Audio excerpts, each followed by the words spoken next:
Bonjour à toutes et à tous, bienvenue sur ma chaîne Max Invest, sur laquelle je parle d'investissement et aujourd'hui plus particulièrement de bourse. Je ne suis pas un conseiller en finance, tout le monde est responsable de ses propres choix et investir comporte des risques.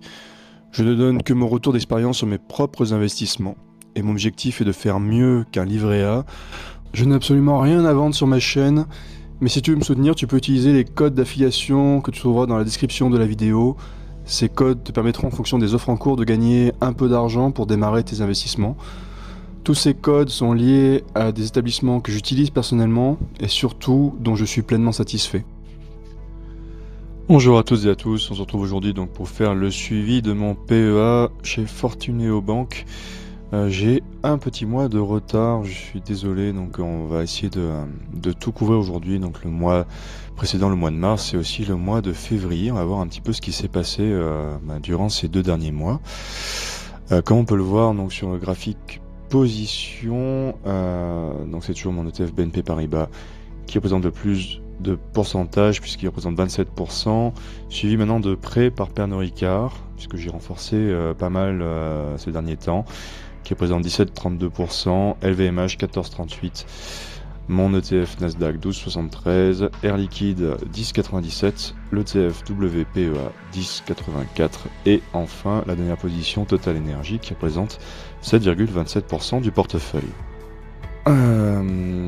Alors, l'affichage est depuis le 31 janvier 2026. On peut voir donc que le PEA ne se porte pas très bien ces derniers temps. Il affiche un rendement TTWR de moins 2,62% avec un TRI de moins 15,60 et une perte, une moins-value latente de moins 257,76 depuis donc la fin du mois de janvier.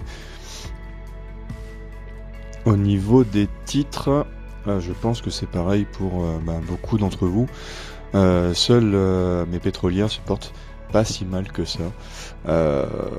Donc sur mon PEA, ça va être du Total Energy, CTO, ça va être du Parex, des choses comme ça qui ont vraiment bien augmenté ces derniers temps avec le contexte géopolitique actuel. La question, je vois beaucoup de questions circuler autour de Total Energy en ce moment, pour savoir est-ce qu'on doit garder, est-ce qu'on doit renforcer, est-ce qu'on doit vendre.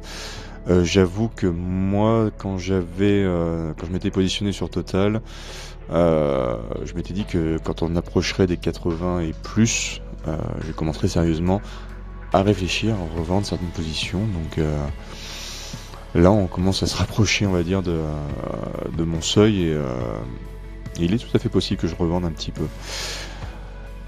Donc comme on peut le voir, il y a juste Air Liquide qui nous fait une belle remontée. Donc par rapport à son PRU, j'ai un PRU à 157, il termine donc sa cotation à 179.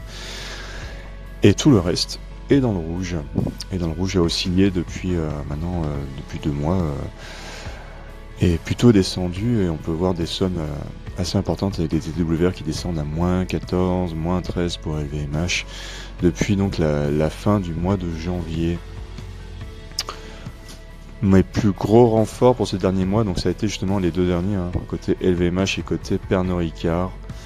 Comme on peut le voir au niveau des transactions, là c'était Air Liquide, donc j'ai acheté en début de mois de janvier. Et donc renforcement du côté Pernod Ricard, 4 actions en février, 6 actions le 12 mars et 6 actions encore le 1er avril. Et j'ai payé des frais du coup pour LVMH. Donc pour la petite explication, donc Fortuneo Bank propose une offre starter dans laquelle on ne paye pas donc de frais de courtage à partir du moment où c'est le premier achat du mois. Et que le montant de la transaction est inférieur à 500 €. Et donc vu que j'avais déjà fait une transaction côté Pernod Ricard, qui donc comme vous pouvez le voir dans cette colonne, eh bien sans frais, seulement avec la TTF à 1,66. Donc j'avais mis une offre d'achat limite sur LVMH et elle devait descendre en dessous des 490 et l'offre s'est déclenchée donc du coup à 489,20 avec 1,96 de TTF. Et 1,71 donc de frais de transaction, de frais de courtage. Personnellement, je vais rester sur cette offre starter et je trouve qu'elle est vraiment très intéressante, comme on l'avait vu sur le bilan de l'année 2025. Fortuneo Bank me prend très peu de frais. Le plus de frais que je vais payer finalement, c'est les impôts, c'est les taxes que vont prélever l'État français dès qu'on va acheter des actions françaises. Côté frais donc de courtage, c'était extrêmement limité pour l'année 2025, donc moi ça me convient totalement, parce que je fais pas des transactions non plus à des sommes astronomiques. Mes plus grosses transactions étaient du côté d'ASML quand j'en détenais, et je ne compte pas donc pour l'instant en tout cas renforcer sur des actions de ce tarif-là. Donc ça me convient tout à fait. Et si vous aussi vous êtes sur des montants inférieurs à 500, je ne peux que vous conseiller d'aller sur ce genre de courtier pour pouvoir limiter au maximum vos frais.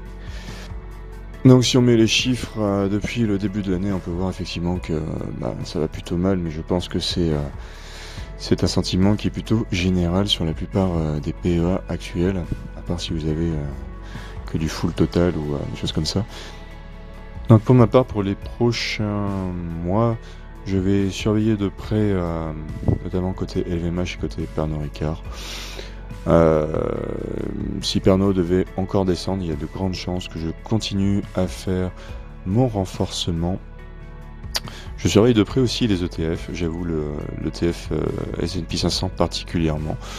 Si au niveau de sa cotation, il devait encore descendre un petit peu plus, retomber vers les 27, 26 euros la part, je pense que je réfléchirai aussi sérieusement à faire un renforcement. Pour les reventes, il y aura que Total Energy. J'avoue que je vais me poser la question de peut-être sécuriser une partie des gains.